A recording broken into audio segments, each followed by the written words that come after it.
In the heart of the mighty Egyptian empire, a great fear took hold of its king, Pharaoh. He saw the growing numbers of his Hebrew slaves not as a strength, but as a threat. And so, from the gilded throne, a terrible decree was issued, a command that would stain the waters of the Nile with innocent blood. "Every son that is born, you shall cast into the river," he declared. "If they have no sons, they have no future."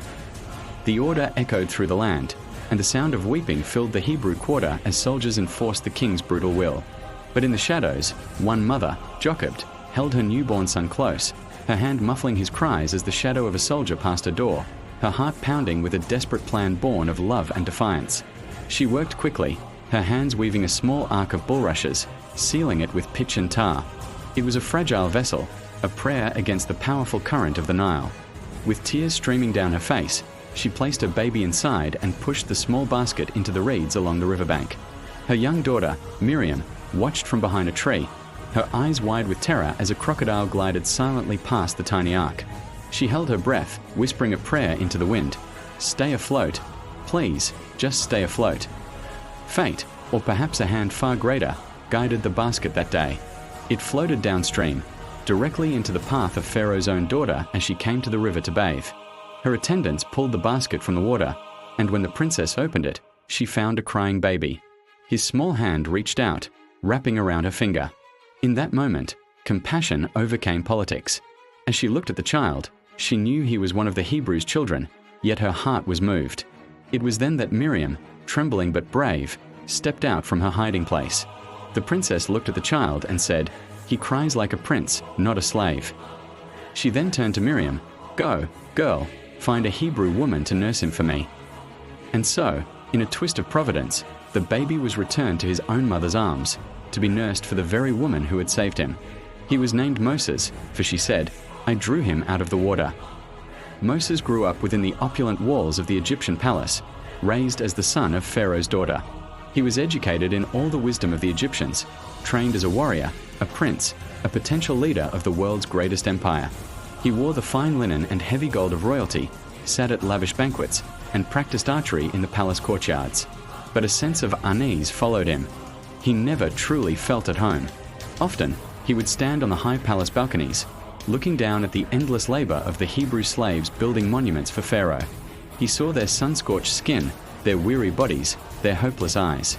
He would catch his own reflection in a polished bronze mirror, and then look back down at the workers. The stark contrast began to haunt him, and the whispers of his true identity grew louder in his soul. One hot afternoon, that internal conflict erupted into action. From a distance, Moses saw an Egyptian taskmaster mercilessly beating an old, frail Hebrew slave. The crack of the whip, the cruel laughter of the Egyptian, it was more than he could bear. Rushing down, he confronted the guard. "Stop," he yelled. "He is a human being." The confrontation escalated into a desperate, messy fight in the swirling sand. In a moment of rage, Moses picked up a heavy stone and struck the Egyptian, killing him. In a panic, Moses frantically buried the body in the sand, his eyes darting around. He saw the silent, watching faces of the Hebrew slaves. He had acted to save one of them, but now he was a murderer, his secret buried precariously in the desert soil. The next day, Moses went out again, and this time he saw two Hebrews fighting amongst themselves.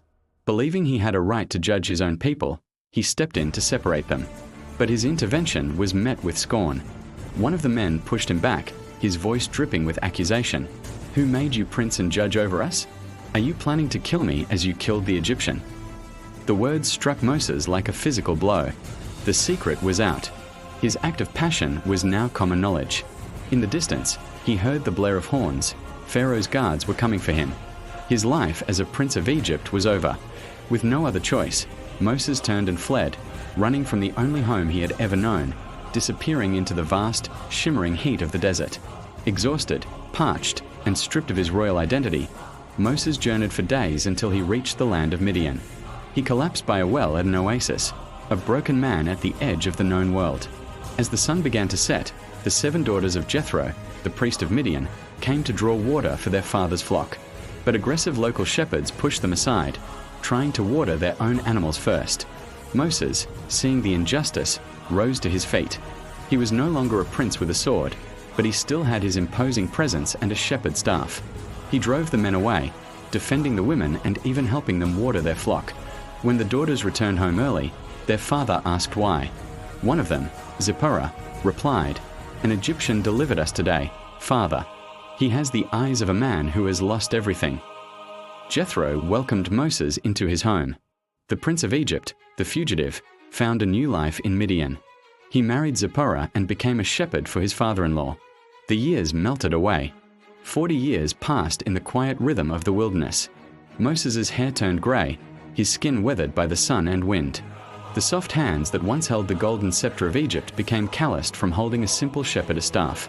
He learned the silent language of the sheep, the hidden paths of the mountains, the locations of springs and pastures. He learned patience, humility, and solitude. The pride and anger of his youth were washed away by decades of quiet service. The prince was gone, replaced by a humble servant of the land, unknowingly being prepared for a destiny far greater than he could have ever imagined. The very wilderness that was his exile would become the training ground for leading a nation. One day, while leading his flock on the far side of the wilderness, Moses came to Horeb, the mountain of God. And there, he saw something impossible. A bush was engulfed in flames, yet it was not consumed. The leaves weren't turning to ash, the branches weren't burning away. It was a vibrant, pulsating fire, burning brightly against the dark, craggy rocks. Drawn by curiosity, Moses approached, shielding his eyes from the strange light. As he drew near, a voice called out from within the fire, a voice that seemed to shake the very ground beneath him. "Moses, Moses." He stopped, stunned. The voice continued, "Do not come near. Take off your sandals, for the place where you are standing is holy ground." Trembling, Moses asked, "Who are you?"